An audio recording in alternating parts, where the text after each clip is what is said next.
off the drop. Before we get into it, as you all know, we got Trumpy as our mascot. And you just dumped him on his head. Yeah. Well, last night I was at the Alaska Valley Republican Women's, and they had an auction, and I kind of did something really stupid. I spent $75 for this. I hope that worked. Is that coming across? A little bit.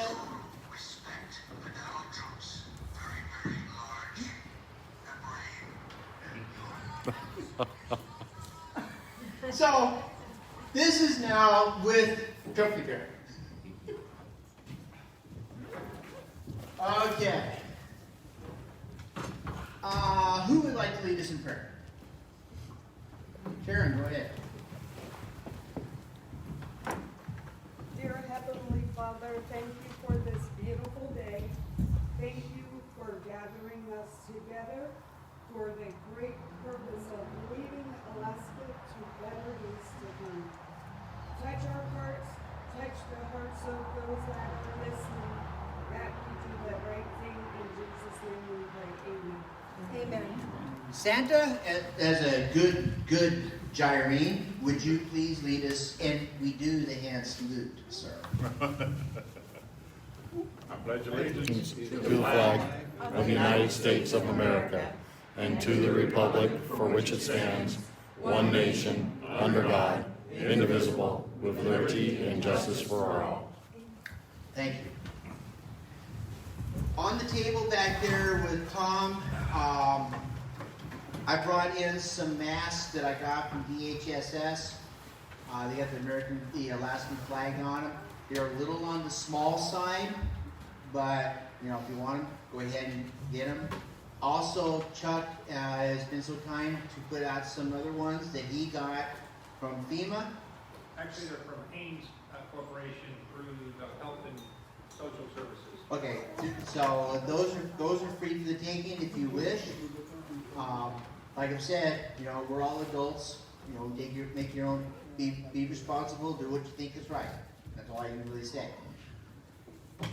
The latest update that I've noticed, I've been keeping a really close eye on the dashboard about this whole China virus thing. The one thing that I'm noticing, and I brought it up last month, and it's still, so I'm keeping a really close eye on it, has been the 60 to 65 crowd. We're still on the down here versus everybody up here. So I think that's saying a lot that I think we're just using our heads and using more common sense, and we're not going out where a bunch of young guys who've been going out partying all the time are. It was really interesting is that I went to the Noisy Goose here about 4 weeks ago, maybe even longer than that, and that place was packed. It took me 15 minutes to get a chair. I have yet heard anything coming out of the Noisy Goose. And that place. It's a nice restaurant. It's not a big restaurant, but it gets crowded, and they're doing good. So it's kind of we're bringing that in because of Reiner and the other ones that are in Anchorage.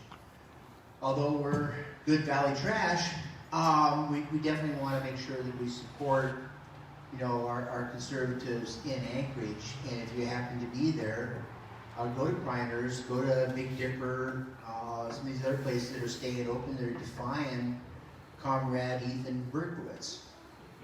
Yes, sir. Little Dipper. Little Dipper. Little Okay. Dipper. Yeah. Little Dipper. Judy's Cafe. Judy's Cafe is another one. This is, yes, sir. According to what I heard last night, they've all closed except for Reiner's. As of last night on Channel 11 News, some of them were, either they were closing and evaluating what they were going to do. Well, Reiner said he was closing for the weekend. Yeah, Reiner, but last they were closed. the latest that I got from Suzanne Downing's blog is that there's people that are working on electrical for Reiners to switch over to a generator. Yep. And I guess they're bringing in some generators for them. Here's the deal. This is just my personal opinion. You know, the left, especially back in the 60s, we all remember that, unfortunately, they did what they called civil disobedience. They sat in front, they did the sit-ins, civil disobedience, civil disobedience. Well, you know what? Civil disobedience is good for us too. It's in the Constitution. They used the Constitution to do that. There's no reason in the world why we can't do that as well. We need to do it smarter than they do, but we can. I mean, I stand behind Reiner. I stand behind all these people that are standing against socialism. And Comrade de Blasio, or Comrade Ethan, is a wannabe Comrade de Blasio. Give him half a chance in the assembly, they would defund the police in Anchorage, and they would call for racial reparations. He would go right down that list. So the people of Anchorage voted him in, voted their assembly in. They kind of get what they voted for. But there's a lot of good people that didn't vote for those people, and they're getting the shaft. So support them in any way, in all ways that you can. And I can't support them right now because I'm heading north to go caribou hunting. Yes, Tom. It should be noticed that those who disagreed with the elites running what was then the colonies went off and started this country. Exactly. And it was those that went their own way and could think for themselves. And that's how we got started 200 and some odd years. And I think we're going back into a new revolution. And it looks that way the more you look at what happened prior to the 60s and 1860. Same thing prior to 1776. It's an interesting time we live in. I don't like really using that word, but yes, sir. I have a friend of mine that sells guns. I was in his shop yesterday. He said he has virtually nothing in the shop, and he said all of a sudden the liberals have awakened that if there's not going to be any police, we need to have something. He said he's selling guns to all these people that are against guns. And I'm hoping he's going, and here's the people to go see for gun safety. Because those are the people scared. It's like now I haven't heard this I've seen this in several different news media reports, and of course we all know what the news media is.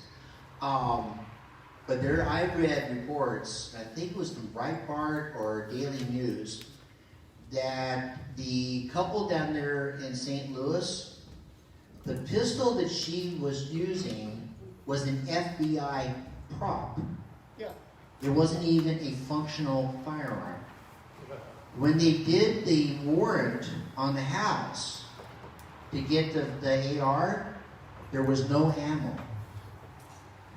There was not a round in the house. And the rifle was not put together correctly and could not function. Yeah, so those two really almost got themselves shot.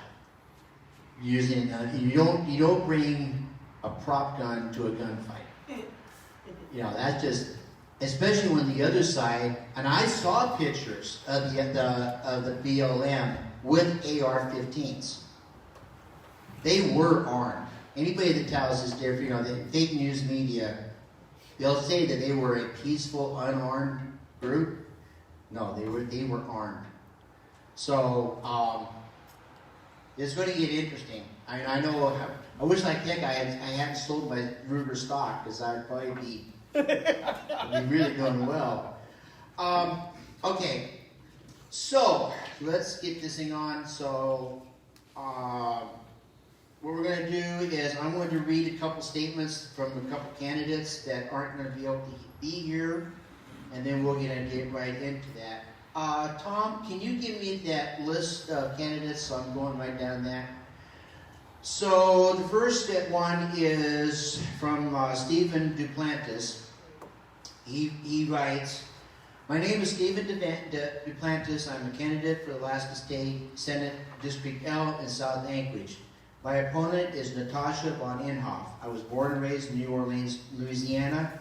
My wife, Damita, D-A-M-I-T-A, is also from New Orleans. I have 3 adult children, Nick, Noel, and Andrew. Nick is married to my daughter-in-law's name is Jessica, and they're pregnant with our first grandbaby.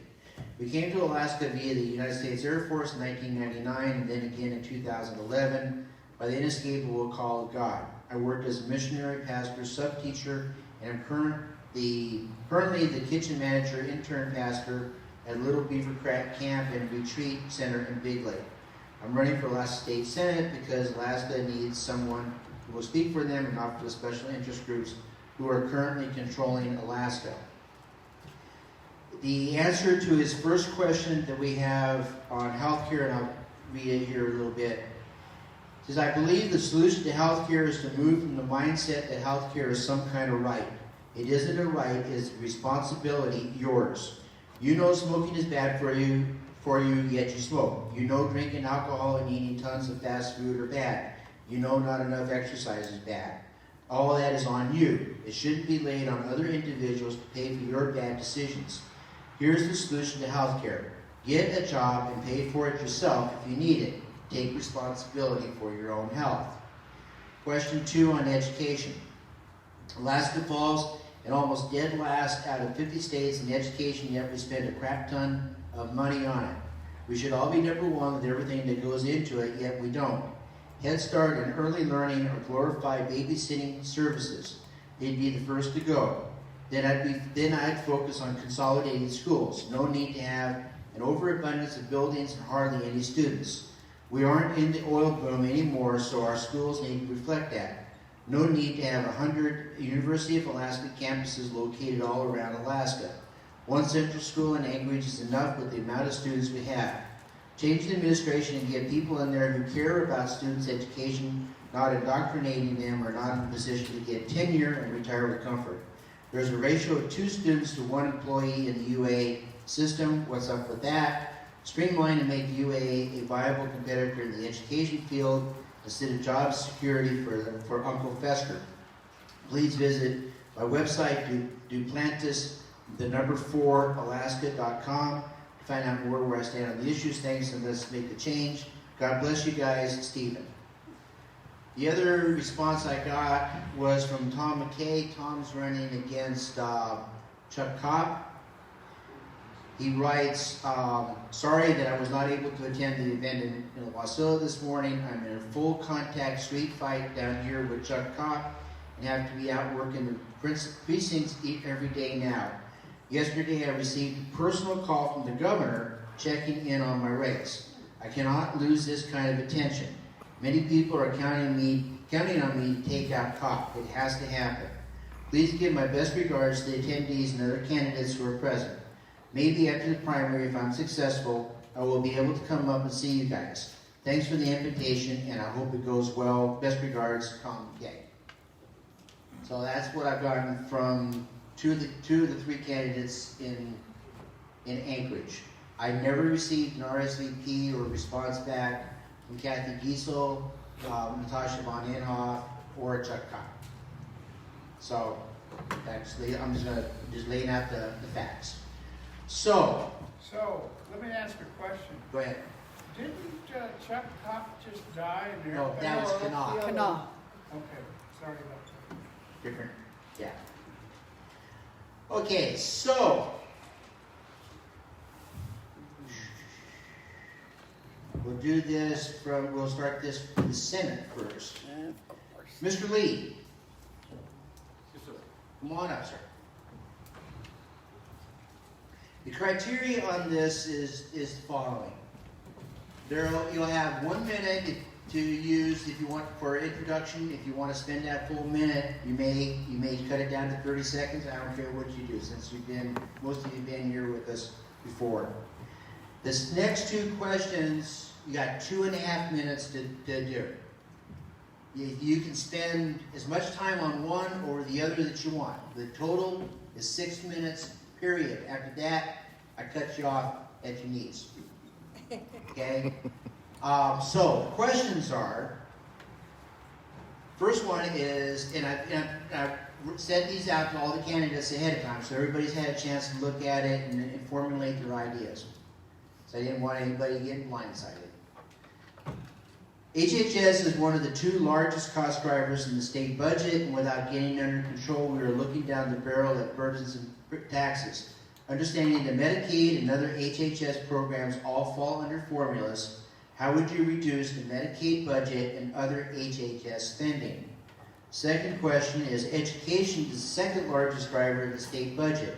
Education budget also falls under formulas, and in the past, no matter the best intentions of getting a handle on education spending and fixing the many problems of education, proposed spending reductions have all, by and large, failed because of the formula. Explain your knowledge of the formula spending and how you would decrease and adjust the formula and overall spending. Mr. Lee.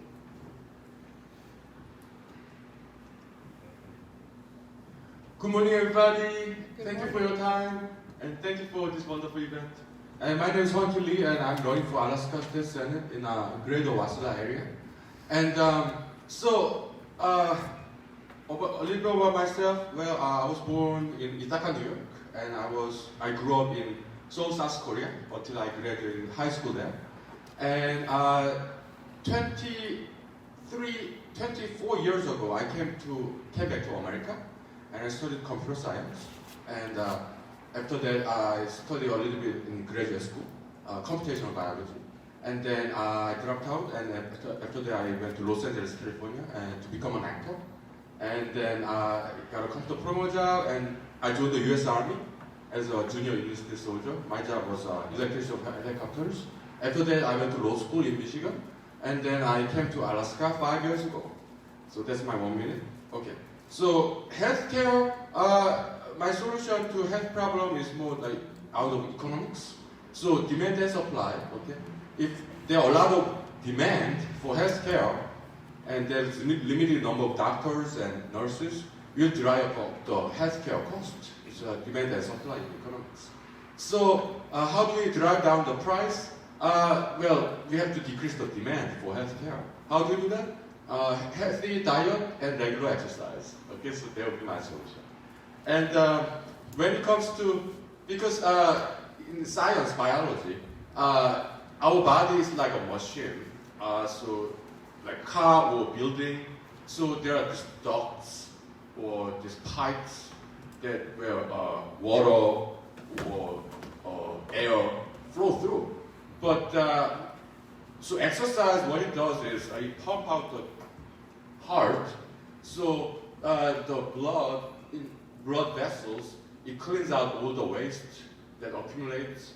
So it's like a machinery. So that's why exercise is really important.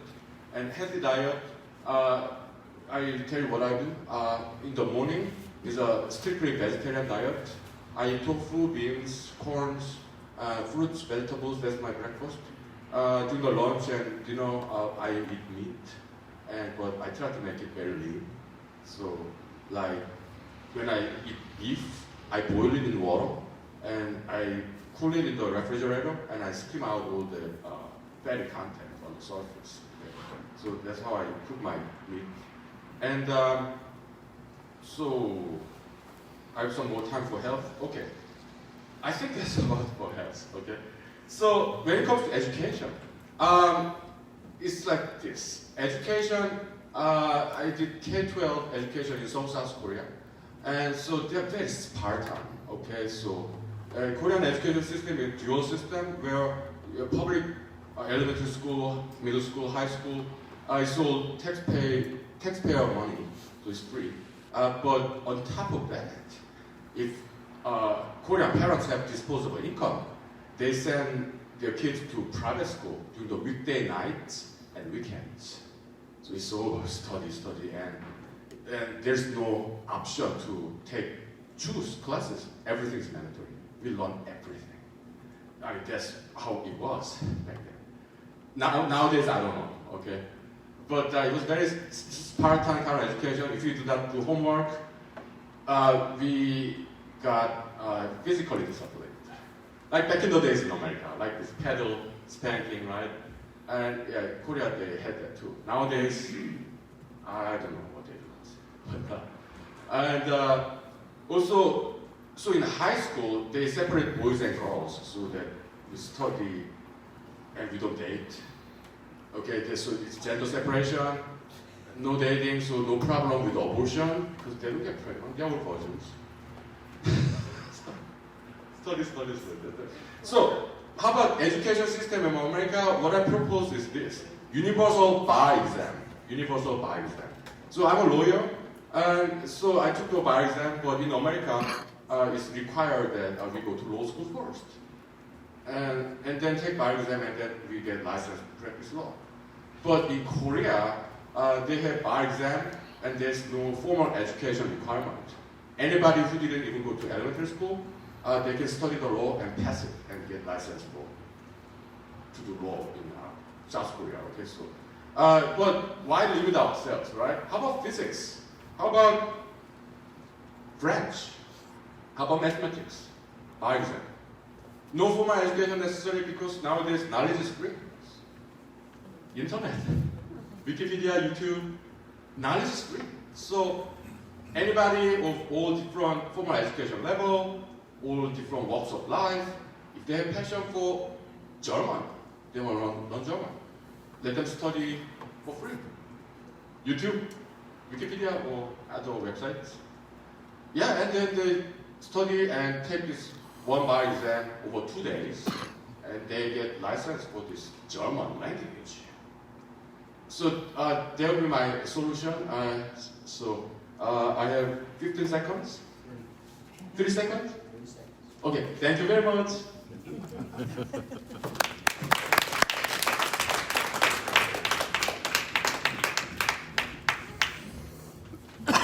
I'll do a 3 fingers when you get down to 30 seconds, so you have an idea to wrap up.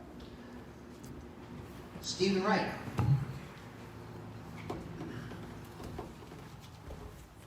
You got the question?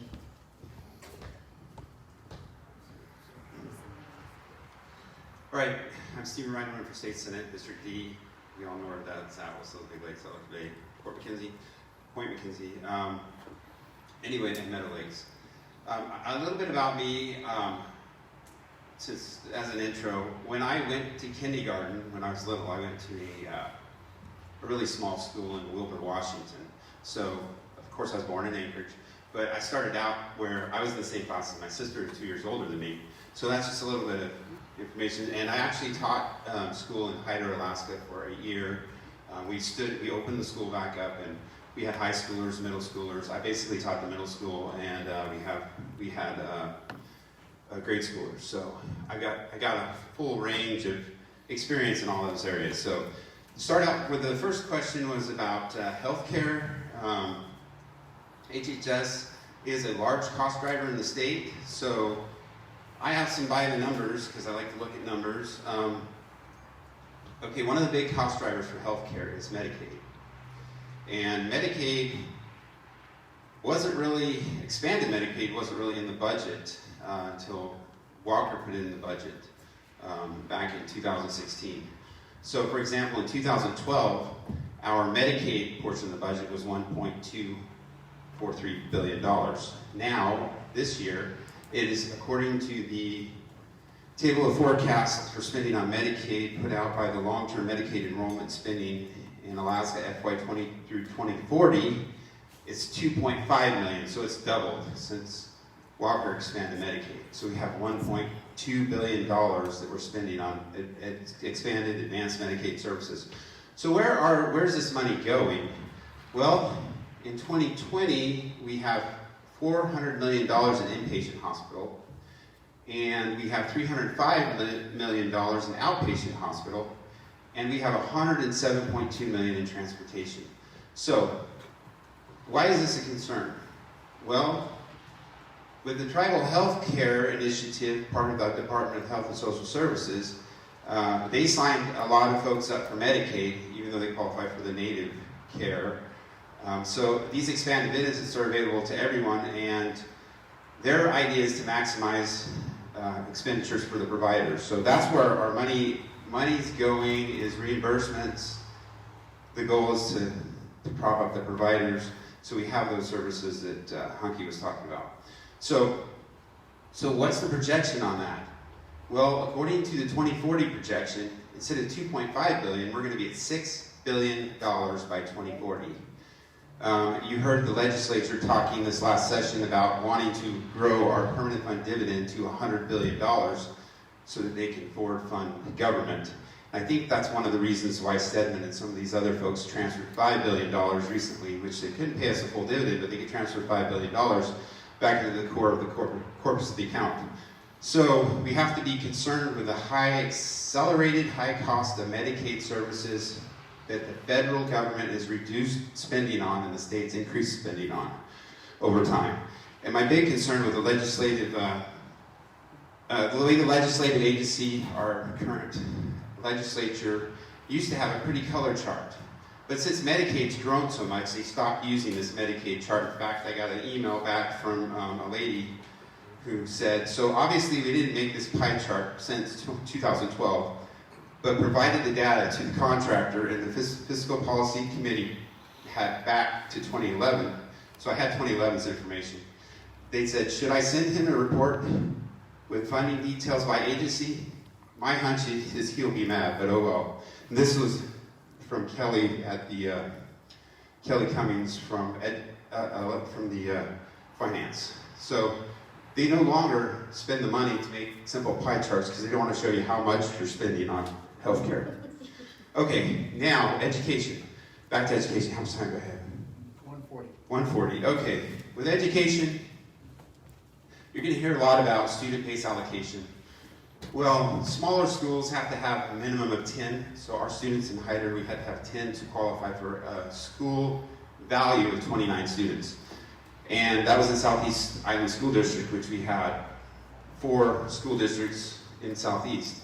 So you can see where costs go. I mean, expanded costs, even healthcare for the teachers and so on and so forth. They were paying $3,000 per month for my medical, even though I was retired military and I had already had medical covered at on a better program than what they were offering. So I told them I didn't need it.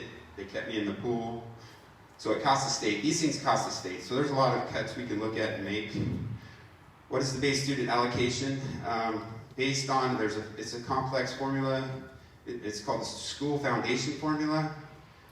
And they do different COLA costs based on where you are. I mean, the big expenses is, 30 seconds, big expenses is you have a lot of times a lot of turnover, especially in the rural school districts. So, if you had maybe a tutor system, or we had 4-day school weeks. So we're gonna have to do some hybrids. We're gonna have to do some things that are gonna reduce the cost, probably more online classes for like middle school. And I believe the most important thing is we need to consolidate administration services for all of our school districts. Thank you.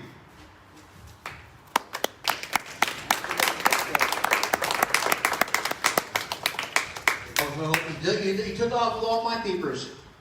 I have too many papers.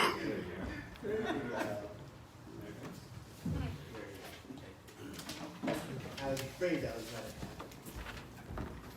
Okay, B, Rupert. Rupert. Rupert, excuse me. Is it possible for me to go first? Would you allow me to go before? Well, you Go need ahead, to- Lloyd. You need to kick off? Yeah, Okay. Is that okay with you, Dee? she said so. All right.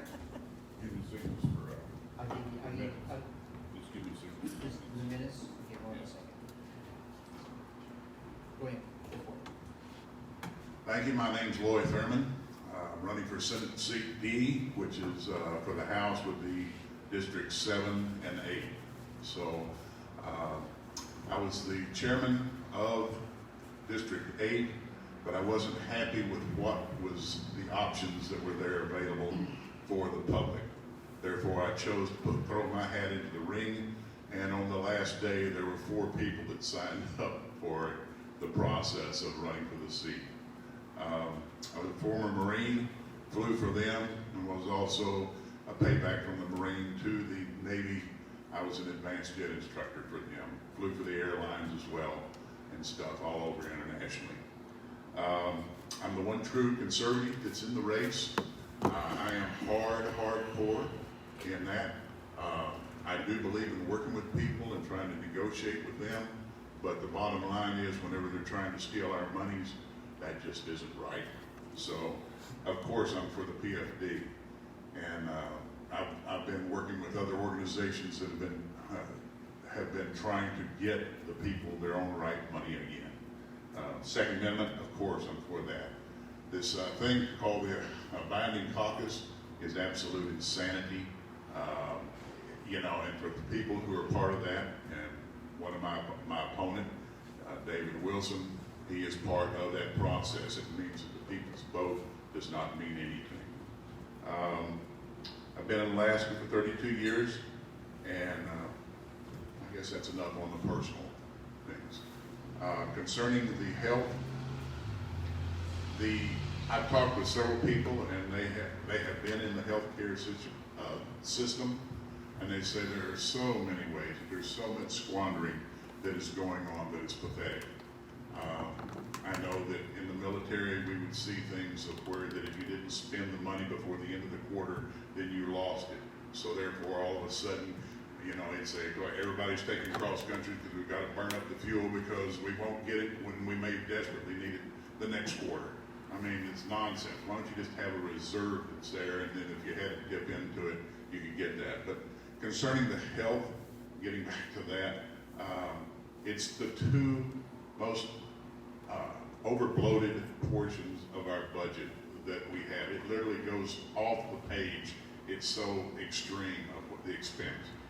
And David Wilson is the chairman over the health and social services that's right there. So if something could have been done, why wasn't it already done? So if you're going to put the same people back into office that have been there and they haven't done anything, then at that point, you know, you're asking for the same results. And as we've said before many times, you know, if you do the same old things that you've always been doing and you're expecting different results, you know, that's a definition of insanity.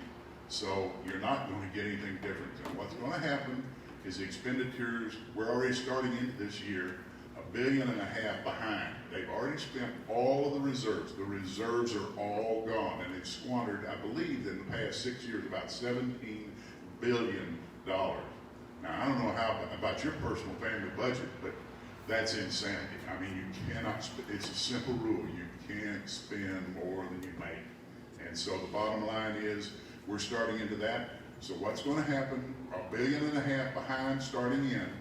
You know what's coming down. They've already been stealing your money in the PFD for the past 5 years. So what's going to happen now if you put the same people back in? It's going to be gone. Your PFD is toast. It's going to be totally gone if you put those same people back in. So concerning education, just with what we have experienced through this process of the high proportion of COVID-19, they have already perfectly demonstrated that they can do everything electronically. So here we have, I believe it's 53 school districts in all of Alaska. I mean, and you're talking about superintendents and principals and the assistants to the principals and assistants to the assistants of the assistant. You know, it gets to being nuts. The major cost of your education is in the administration. It's not going to the teachers and it's not going to the students, which is exactly where it should be going. So get rid of this bloated budget. In Hawaii, they have one superintendent over the whole, all of the islands and everything else. And we have 53 different ones. Begin to cut that. I'm talking about the University of Alaska. At that point, that has got to be cut down. There is so much bloat all over everywhere that it is more than reasonable. And here what they want to do is not be able to cut any of the bloated portions that they're giving away to the people, buying votes with your money, buying votes so that they can get reelected. And I don't believe, you know, in it being a career for being a politician. As you can see, I believe in term limits. So Santa's got to go. I have a meeting that I've got to meet with the kiddos in the park. So Santa's got to go. But I tell you what, look for me for LloydForAlaska.com or Lloyd for AK on Facebook, and some people, kind people who typed it up for me and stuff like that. So look that up, check, vote for Santa. Thank you. Bye.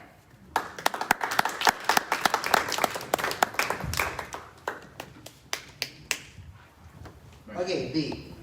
Thank you, B. Thanks. Thank you.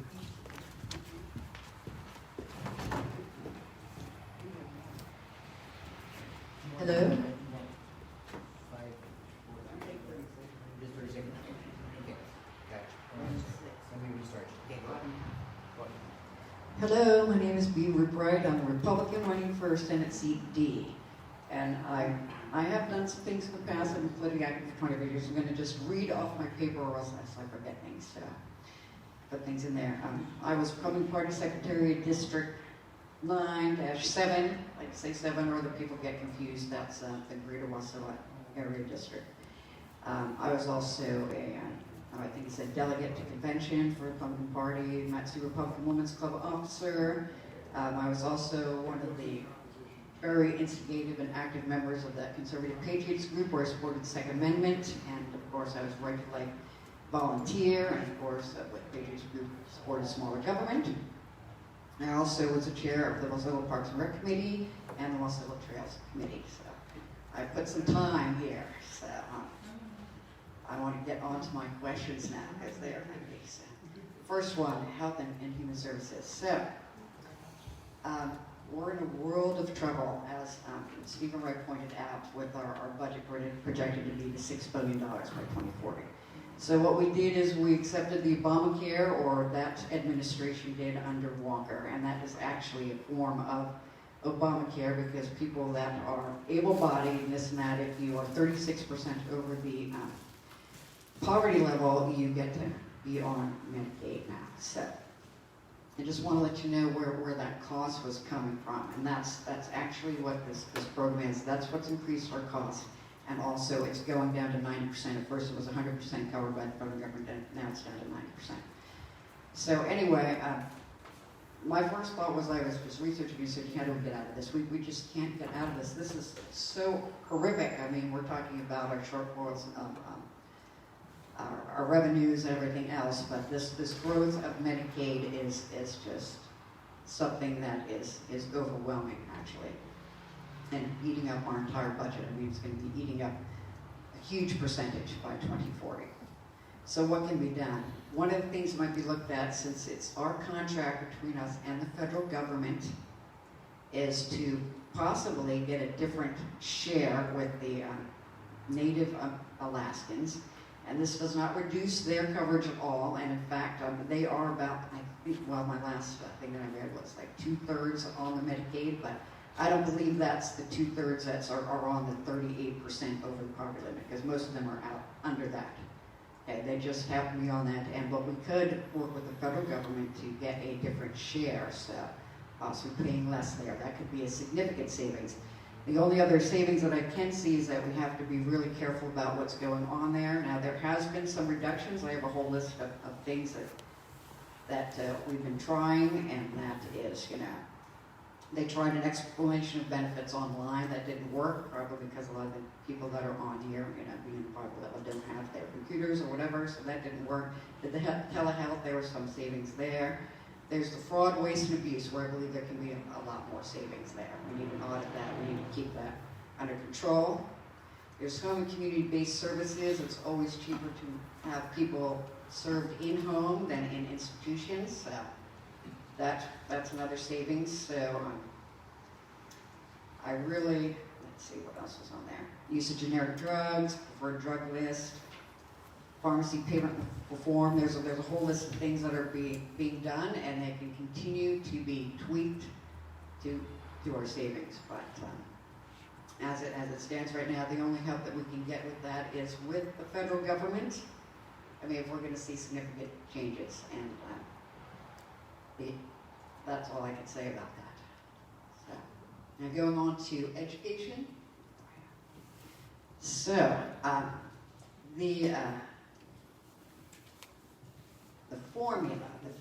the student allocation formula is misleading, because I have a statement here that I wanted to read. So there are a lot of other things that go into student allocation into each district and each allotment, and that of course is the COL for the location. Then there's the special needs, and there's a lot of other formulas. There's vocation gets more, for their programs. So there's a whole slew of it. So when the public looks at it, they only look at the student allocation.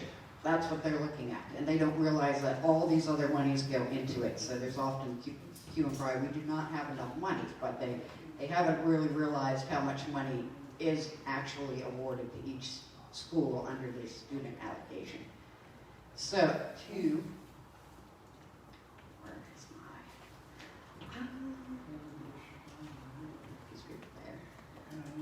I wanted to have this line. I gotta find a piece of paper here. But basically it says when you're looking at student allocation, it's like you got a raise, okay? You got like a 200% raise, I didn't, or I'm sorry, you got a 200% bonus, but you didn't get a raise that year. So really, and you wound up making more money. So basically that's how you go with student allocation. For the savings, we need to cut administration. I really don't like the student allocation. No one can see what's going on.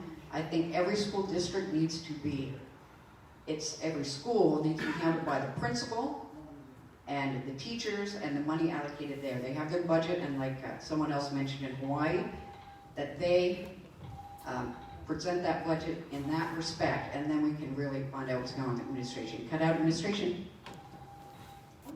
Sorry.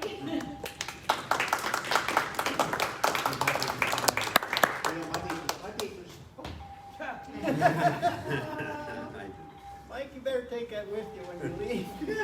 Probably should. No, I got a list of the candidates too.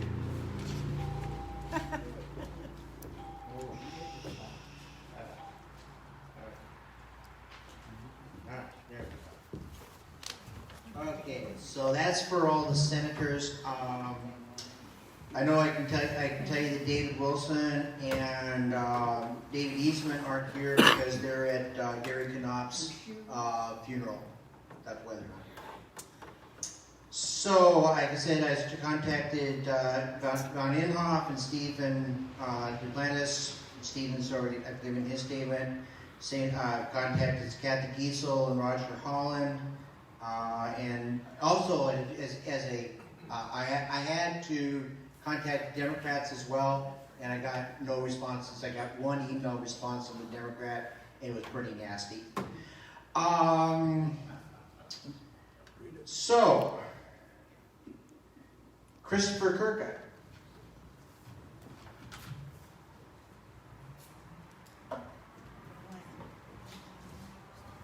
And I will take your advice, and I'll hold my papers. Yeah. Mine are attached. Thank you very much. For those that don't know me or who are watching, my name is Christopher Kurka. I'm a third-generation Alaskan. Get the privilege and blessing of being born here and growing up in this state. I'm a business owner. My wife and I own 2 businesses, Blackheart Acres, where we make lotion and soap, and then, of course, our tax and accounting business, where we help small businesses pay less in taxes. I have a wife, Haley, extraordinary woman, and 4 beautiful boys, Justice, Samuel, Finney, and Titus, born this summer. I'm an issues guy. I care a lot about issues. I'm deeply opposed to the binding caucus. One of the first candidates to come out and offer to sponsor in the House legislation to ban that. On the PFD, I'm the only candidate endorsed by Save the PFD. I stand for a full statutory PFD and for repaying the amount that was stolen by the Walker administration and now these wayward legislators. And of course, I'm extremely pro-life. I was the executive director of Last Great Life for a couple of years, some years back, and I think it's a good venue to talk about this for just a couple seconds. We often don't talk about the intrinsic value of human life, and sometimes we value somebody based upon their contribution to society. And I want to, since we're at a senior center, I want to recognize all the seniors, that have spent so many years contributing to our state, not just from a financial sense, but from a contribution to life sense. And I value that input and that experience, and something I've got the privilege of being a third-generation Alaskan. I've got the privilege of knowing my grandparents. A lot of people don't have that privilege. And I love to sit at their feet and to learn from them. I learned a lot from my late grandfather, and then this summer I had the opportunity to watch my grandmother pass. I literally sat there, I sang to her, and then I sat there and watched her take her last breath a month or two ago. And very difficult moving experience. But one of my concerns is because of the population demographic shifts we're going to be seeing, or are seeing, and are going to be continuing to see, that there are those that will put less value on those who are elderly because they're no longer contributing financially. And I'm deeply opposed to that, and I will always stick up for your right to life and your value. Moving on to some of the questions, the budget questions, Medicaid, areas where we can cut. Well, for one, the legislature controlled the purse strings, and we have had a legislature answer the call of the people to prohibit funding for abortion. But what we've seen is, and I'm not just blaming this governor, every governor has decided to disregard the will of the legislature, which they have a constitutional authority to do, and have instead obeyed court rulings. And the courts have said, well, you got to pay for abortion. Well, no, we don't, because the courts don't have that power. They don't have that authority. We can tell them, no, we're going to fund what we're going to fund. That's the separation of powers. Otherwise, the courts are in control of everything. They're not. We have separation of powers. We have co-equal branches of government. So we need to stop funding abortion. In a time of budget crisis, you don't pay to kill kids. And under the Walker administration, we raised those numbers of Medicaid-funded abortions higher than they've ever been. So there's one place to cut. Another place is, as we mentioned, Obamacare.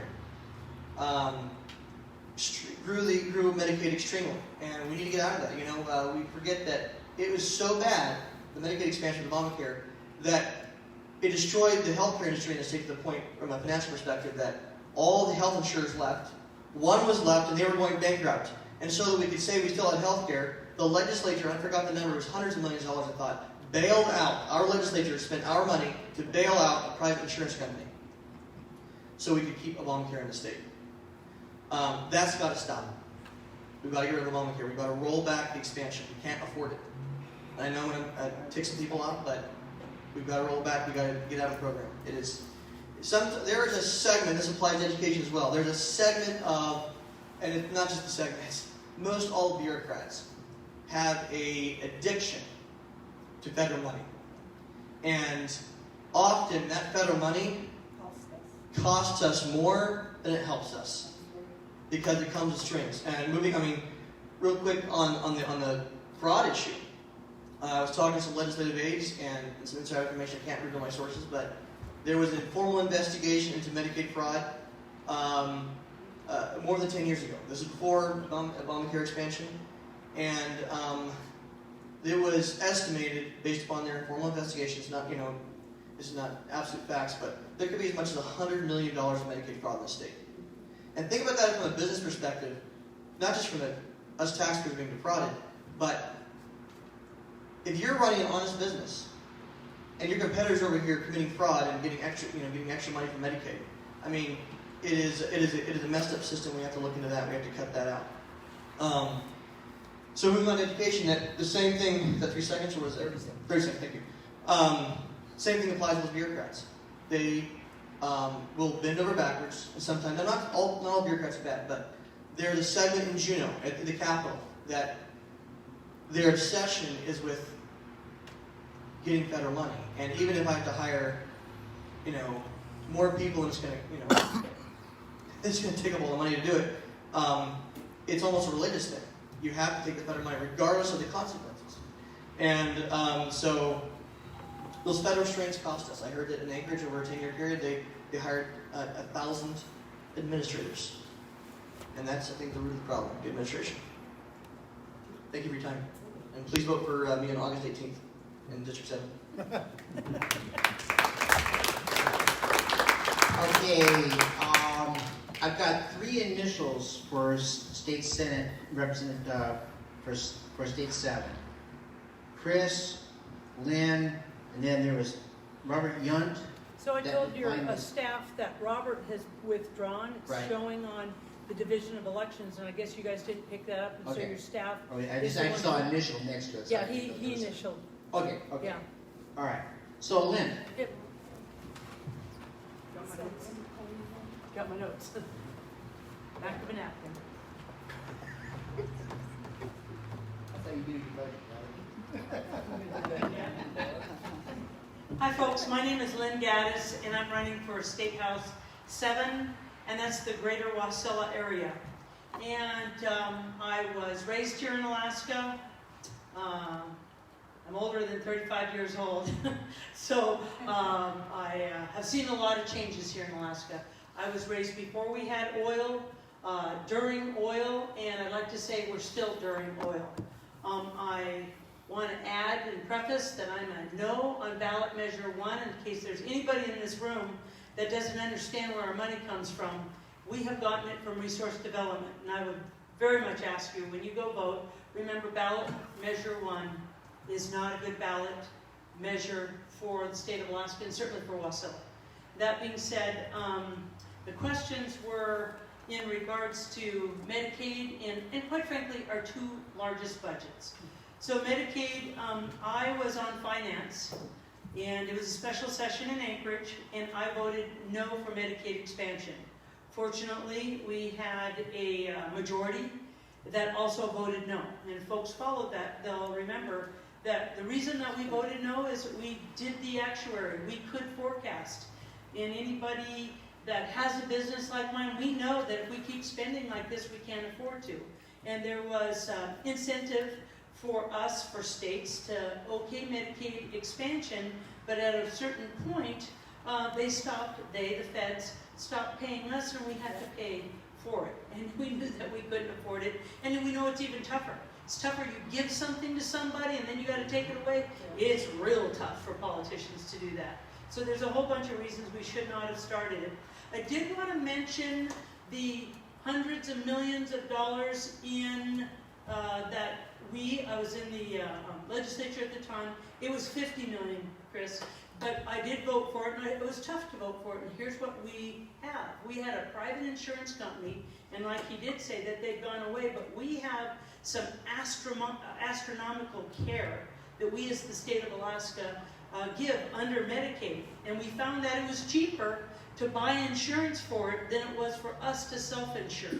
So again, that's one of the things when you go to the legislature, it sounds tough on the outside, but I tell you what, it saved money overall. It was a tough vote for a lot of folks to take that, what, $50 million?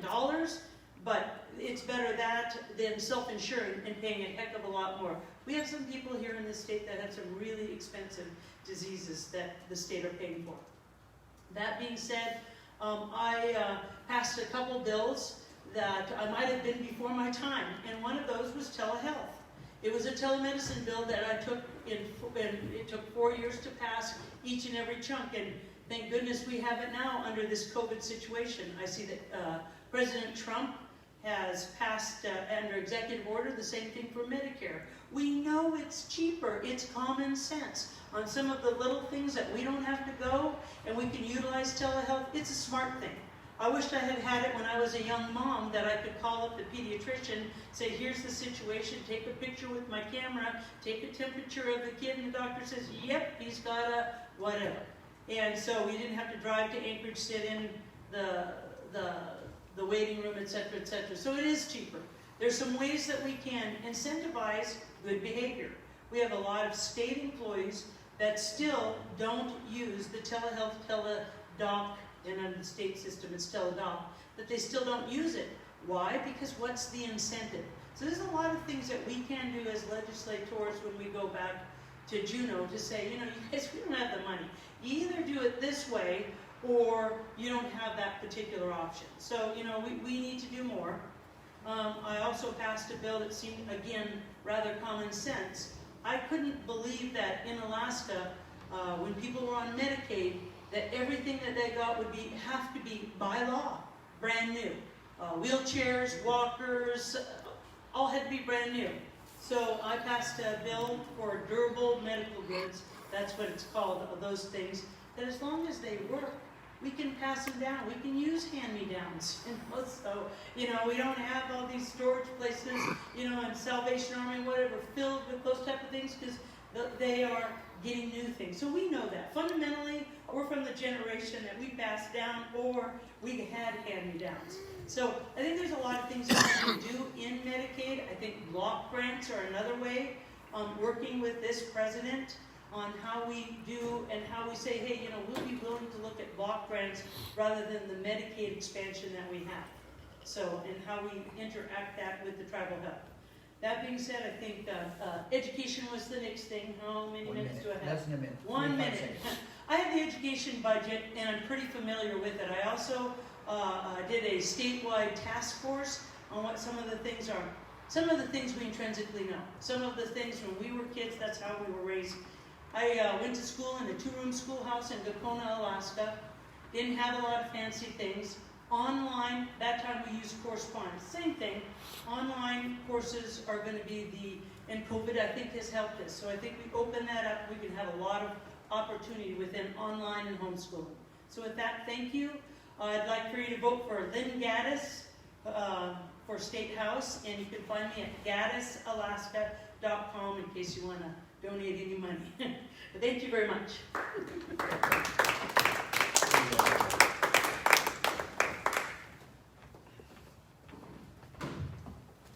Okay, I would take it that Mark Newman's not here as well because he's going to the funeral. So Kevin McKay.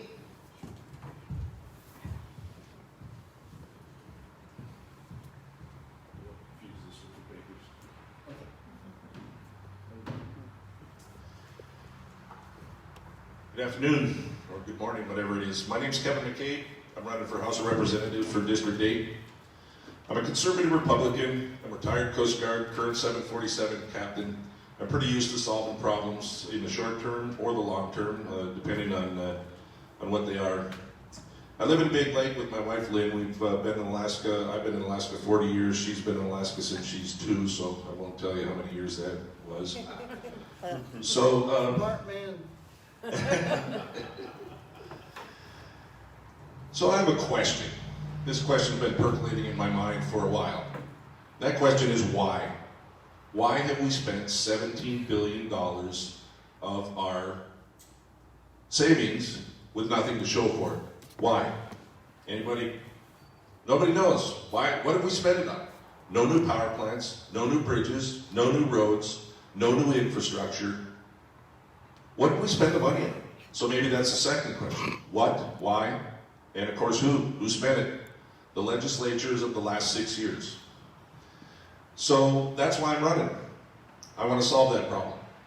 I think I have the skills to do it. I have an MBA. I have skills in budgeting. I've started businesses. I've run businesses. And as I say, I still am working in the industry. So let's see, the first question was Medicaid, right? So Medicare fraud, I think Stephen or Christopher Kurka indicated, Medicare fraud is a big problem. He quoted a study from 10 years ago. I will tell you right now, the state is spending, for every dollar that the state spends investigating Medicare, Medicaid fraud, they get $3.65 back. That's a fact. That's happening right now. That tells you the scope of the problem. $3.65 for every dollar they spend investigating Medicare fraud. It's unconscionable. The cost of appliances. There's a lady that called me from Homer. She said, my husband needs an O2 generator. It's $500 on Amazon, brand new. I go to Geneva Woods. I asked him what the cost was. The total cost of my husband for a reused, because of the ability to reuse it, a rebuilt oxygen generator, $14,924 over the period that the guy needed, that her husband needed it. That's unconscionable. That needs to be solved. Cost of transportation. I used to work in the air taxi industry. I know exactly how they abuse transportation for Medicaid, Medicare. I know exactly how. David Eastman, 2 years ago when he said that and was roundly criticized and abused, he was not wrong. So I won't go down the way he talked about it, but it happens. It happens daily in the bush, and it's our Alaska's dirty little secret because it funds the air taxis along with Essential Air Service and a few other things. Medicaid is actually Obamacare light. Not many people know that. We actually pay for the Indian Health Service, and according to some legislative staffers, we are not getting the money back from the federal government. That needs to change. That's $200 million a year. Senator Hughes has a couple of interesting bills, one of which is price controls. So the hospitals and the doctors need to set the prices. A hip replacement is X, a shoulder replacement is Y, whatever it is, and the consumer needs to be able to compare prices and price shop. Singapore, Indiana, there's a few others that have instituted that, and it is a very good and very efficient program. Moving on to education. Everything needs to be on the table. I'm sorry, folks. K through 12 seems to be the sacred cow. It needs to be on the table. Education has become a business. We're paying our teachers. We're funding big, huge administrative districts, such as Carol Cuomo's empire that she created in Alaska. That big building on Northern Lights, that needs to change. Right now we pay for every student, 200 students in Alaska, we have one non-teacher. The national average is 364 students per one non-teacher. That needs to be fixed as well. That's incredible that we have that many people that are not teaching our students. 50%, almost 50% of every school district budget goes for administration, not towards teachers. That should change. It's no longer about teaching our kids, it's about building an empire and giving our teachers and administrators jobs. We need to focus on quality teachers. So the foundation formula has not changed since 1998. It does not include any metric for performance of the school. In fact, Title IX federal money, the poorer the students are in your school, the more money they give you. They don't incentivize good teaching. In fact, they incentivize bad teaching. So bad students, more money. Any questions why Alaska students right now are below 50 percentile in everything? That's a shame. It's a real shame. I intend to change both of those. 50%, 53% of our budget right now is DHSS and education. We need to fix that. We need to solve our budget. So, I'm Kevin Mccabe. I'm running for House District 8, and I would appreciate it if you have any friends and family in my district, which is Big Lake, Meadow Lakes, all the way up to KGB in Port McKenzie, if you would tell your friends and family about me. Thank you so much.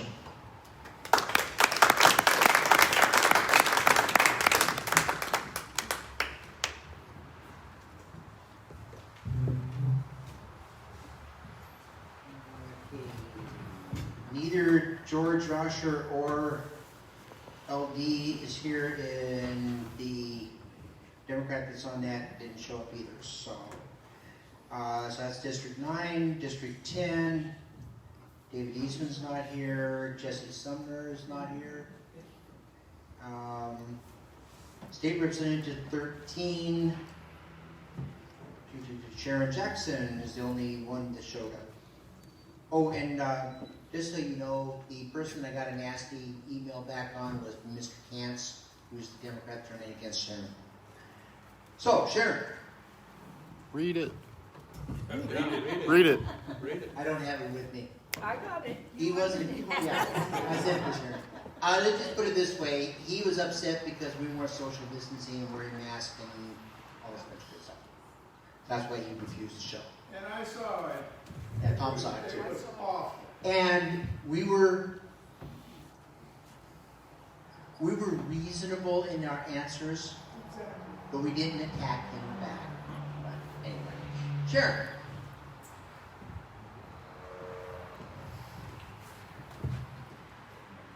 Thank you.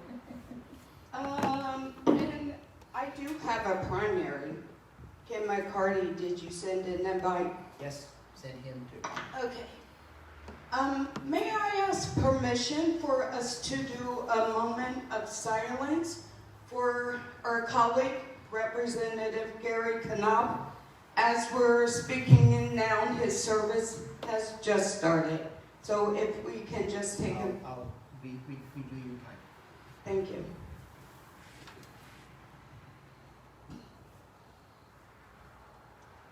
Thank you, everyone. I am the representative for District 13. That's Eagle River, Chuviak, and Jay Bear. I am a United States Army veteran. I served small business for over 15, 20 years. And I was a constituent liaison for Senator Dan Sullivan, specializing in veteran affairs. We have more veterans per capita than any state in this country. Yes, and my first bill passed in the House was for military spouses. Military spouses are the highest unemployed, underemployed, and highly educated. When they go for a job, professional jobs, their resumes are tossed to the side because they're married to an active duty member of our U.S. Services Armed Forces. This bill guarantees an interview, and it is a military spouse work preference. I don't read the questions ahead of time. I believe in being authentic. So for one, Health and Social Services, everyone hit magnificent points of waste. When we have committees, I want the supervisors to come in and address the committee.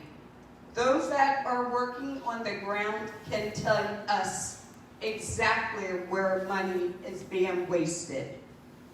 We spend a lot of money to keep people sick. Okay? Now, when I say drug testing, I say this to empower our community, empower able bodies to be able to work. As long as they're on drugs, it's not going to happen.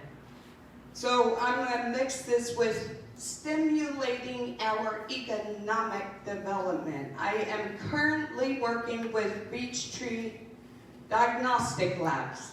Most labs test for 4 drugs. This company tests for 140 plus. We have a high amount of suicide. And a lot of times, it's not street drugs that's doing this.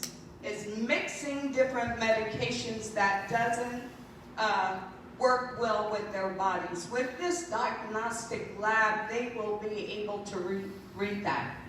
COVID testing, instant COVID testing. I took a test, they pricked my finger, put it on a little miniature, looked like a pregnancy test.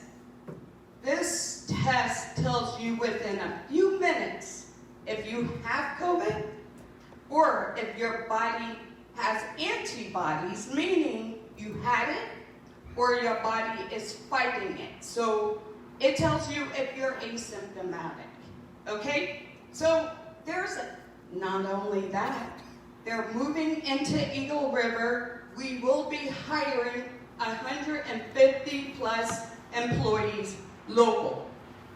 Any claps for that? I mean, really, people, we need jobs. We need jobs. And they will be training. So training, if you're on Medicaid expansion and you are an able body, how about we incentivize them, get them trained in the profession so that our small businesses can have employees?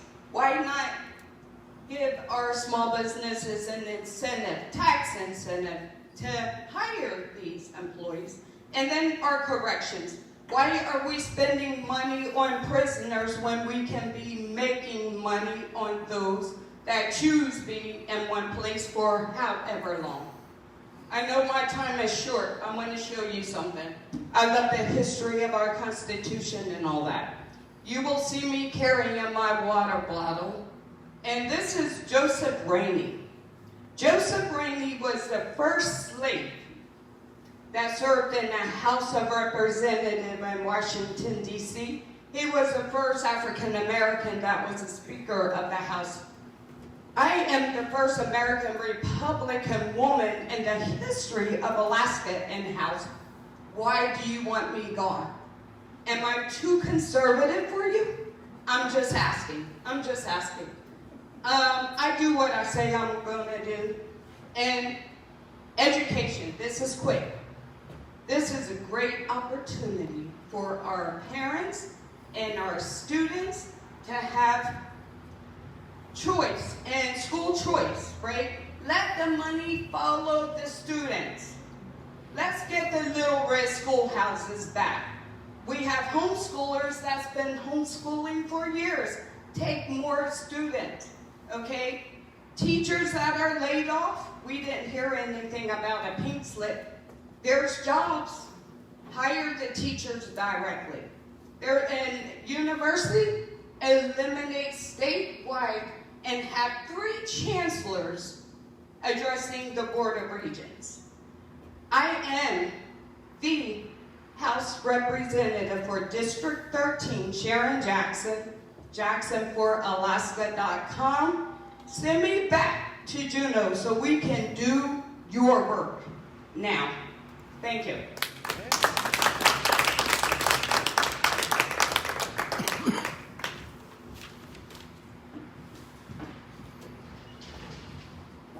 Okay, that's all the candidates. So thank you for all that showed up. I know you guys are busy. I know you guys want to be out there pounding down doors.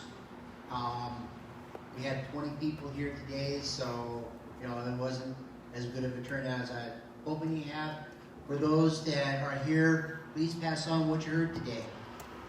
Pass on if you like what you heard when it comes down to these candidates. Pass on to your friends to vote for that individual. Tell your friends, tell 20 people to get out and vote. Have those 20 tell 10 people to get out and vote. Have those 10 people tell 5 people to go out and vote. So that's the conclusion on this. Now, we're actually doing pretty good on time. Tom? I've had a discussion concerning Proposition 2. And if you recall, last time we had One Alaska here discussing Proposition 1. Now, Proposition 2, the group is going together and would probably come and visit us at our next meeting to outline what that's all about. Okay, good. I'm also working for September for Dan Sullivan and Don Young as well. Some good news. I don't know how many of you have been keeping track on what our great President Trump is doing. He just came out with 4 new executive orders on healthcare. And one of which is a huge AMAC issue, and that is the middleman. I never remember the doggone act. But what he basically is doing is he is cutting the middleman out when it comes down to pharmaceuticals. That's reducing the cost of pharmaceuticals to everybody. Insulin, $400 a bottle. Now it's gone down to $35 a bottle because of President Trump. He has got Big Pharma madder than hell at him because of his fourth executive order, which goes into effect, I think, in about 30 days.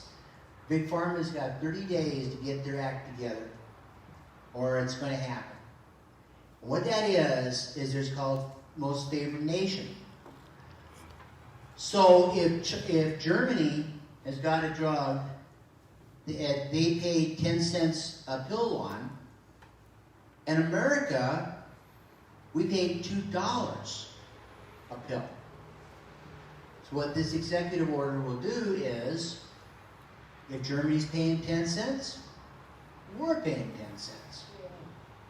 Now, Big Pharma can turn around and tell Germany, we can't continue doing that, we're going to raise it to 20 cents. We'd be paying 20 cents.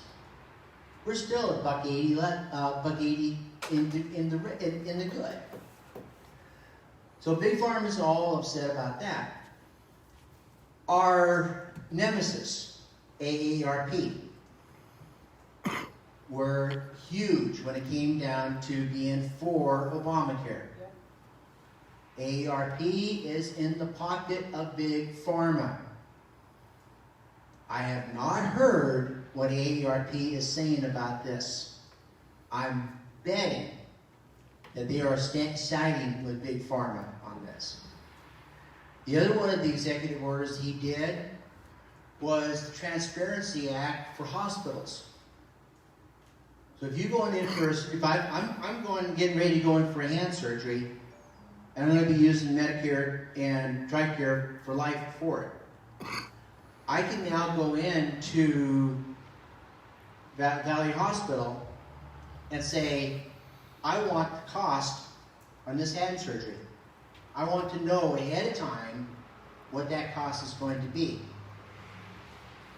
I've seen this time and again. You go to they give you an aspirin in the hospital. Bare aspirin. Buy it on the shelf. What?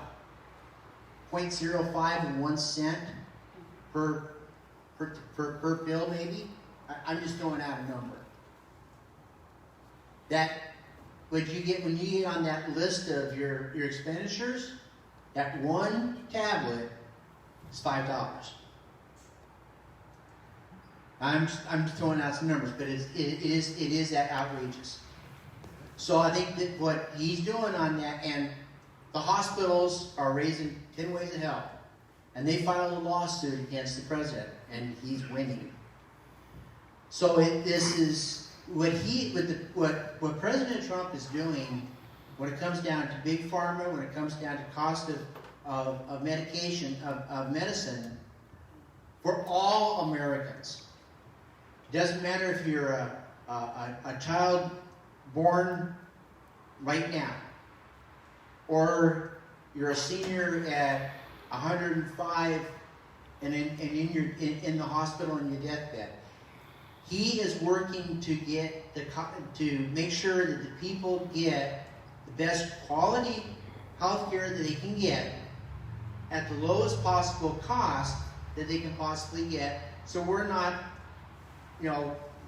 in debt for the rest of our lives. And for those that got kids that are now in debt because grandma and grandpa or mom and dad have got this huge bill hanging over their head when they pass away.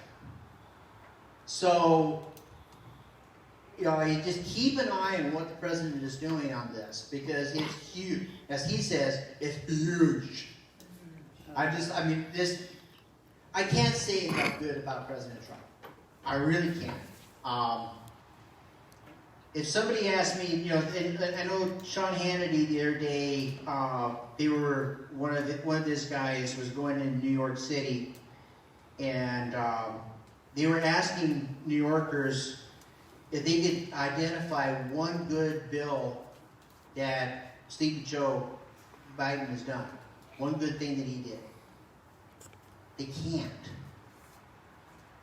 Nobody has been able to say for a fact of one thing that he did, that he proposed, that he passed, or helped pass, that did anything good for him. The answers have been, well, he's nice. The answers have been these people are just totally out of there. You ask any conservative one good thing that President Trump has done, you're not going to get one. I've seen Sean Hannity put it on TV, just scrolls it down. VA twice in 2 biggies, where he got made it so that they can fire people that are mistreating veterans. You got the unemployment rate. I mean, right now, as of Friday, the unemployment rate went down from 11% to 10.2%.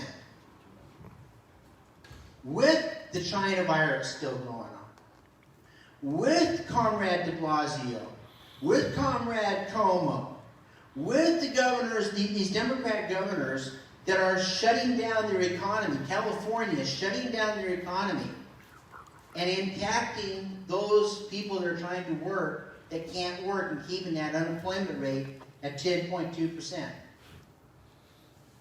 He's working his tail off to get that taken care of. And I'm going to leave it at this. This is where I just got word this yesterday. Nancy Pelosi, our good old gal Nancy, the Nancy, donated, I believe the number was $14,000 to the lady that's running against Don Young. That's just from the Nancy. They're bringing in money like crazy to run against the person that's running against Dan Sullivan.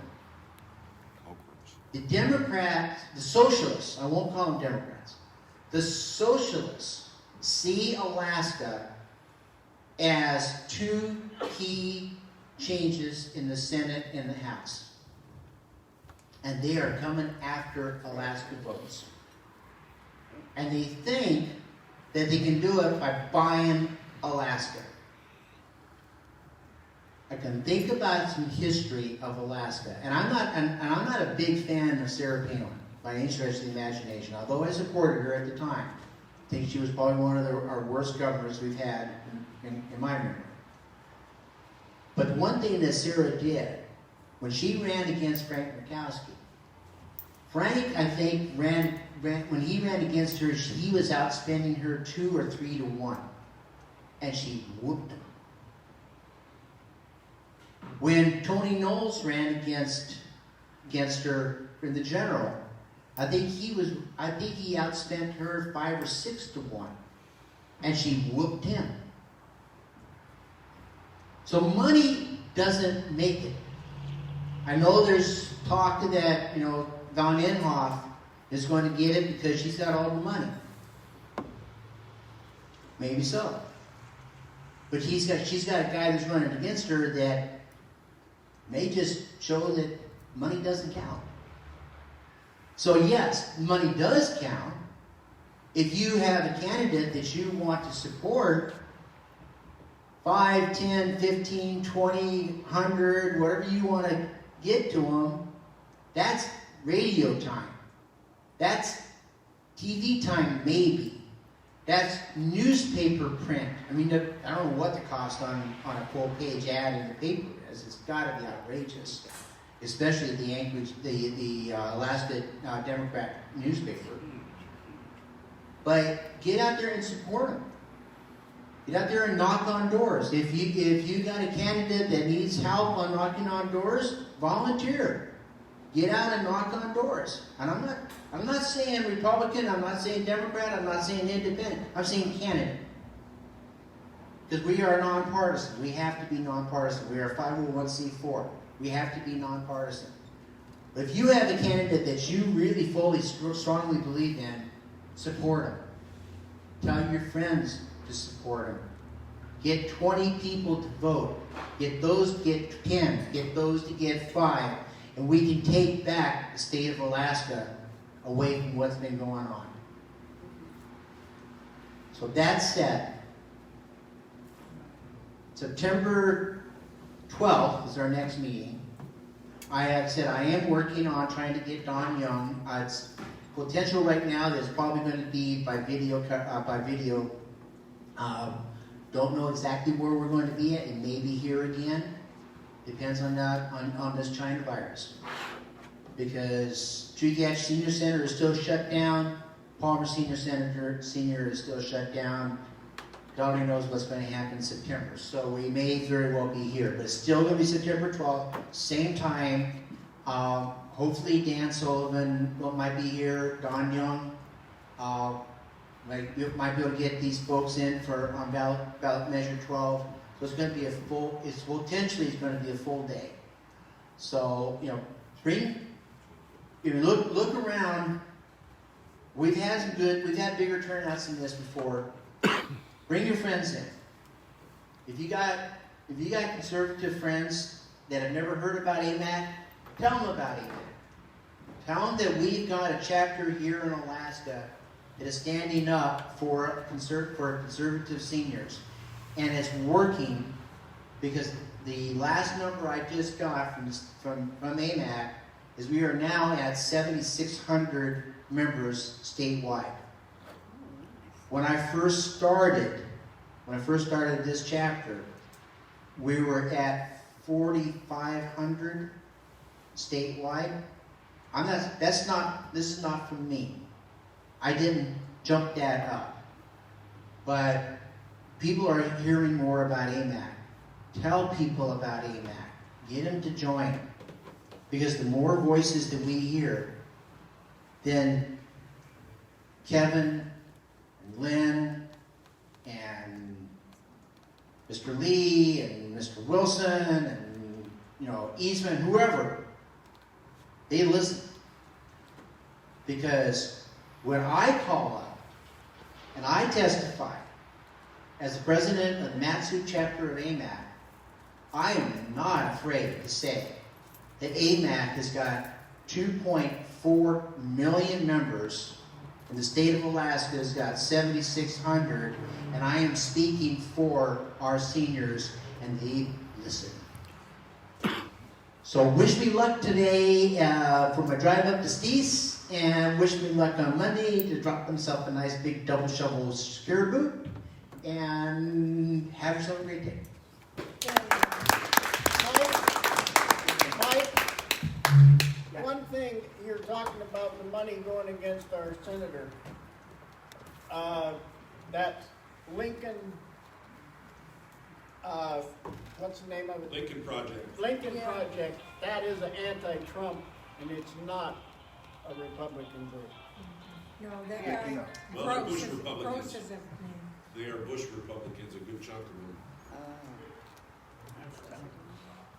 All right. And Mike, since you have the mic, can you announce that early voting started on August 3rd, more importantly, that all the districts can go vote at our Wasilla Public Library? And if folks are here and they're wondering what's going to happen, whenever, no matter where you come from, you can vote early at the Wasilla Public Library, even today. Wasilla Public Library, early voting is on now. I know Tom's trying to figure out where to go to Eagle River. Should also tell them that today's the last day to request an absentee. Yeah, today's the last day to request absentee ballots. Online. By mail. Online, To get a ballot by mail, but you can still do the online electronic deal. Right. Which is on the. But I think that's today, isn't it? It is today. Today's the deadline for absentee voting ballot requests. Everything. Right. And that's what we're talking about. You're talking about something different. Well, it's also absentee requests, but it's electronic requests, and I talked to Division of Elections. Today is the last day you can request one to come through the mail, but there's an electronic deal. It's on their Division of Elections website. Okay. So yeah, you can go online. If you haven't gone online, you want an absentee ballot, go online and see Today. what. Today is the last day by 5. Yeah, today by 5 with Lynn and Lynn saying it's slightly different. So check out the email. If you've got a question, call Division of Elections. Yes, ma'am. AMAC meeting Tuesday night in Anchorage, is that correct? Oh yeah. Before I forget, Robert has got an AMAC meeting in South Anchorage on the 11th. Tuesday. Tuesday 11th. Soon. 7 o'clock. Where at? It's one block south of Fred Meyer's on the Abbott and Lake Otis intersection. It's easy to find. Now, here's the thing, folks. You got Comrade Ethan has got his little numbers. Kind of tell your friends, but don't let Comrade Ethan know. Mike, Yes, ma'am. we have a McCabe spaghetti feed at the Big Lake Rec Center next Saturday. Next Saturday at 5 o'clock, we are going to have a spaghetti feed at the Big Lake Rec Center for anybody who wants to come out and meet the candidate or just be there to encourage to get out the vote. 5 to 7, and it's free. We'll take donations to cover our expenses, and if anybody else wants to donate over and above that, of course, donations are always welcome. Thank you. Anybody else before we shut down the mic? I guess I kind of prematurely. Anybody else? Okay. Drive safe, folks. Stay safe. Do what you have to do to stay safe. Thank you.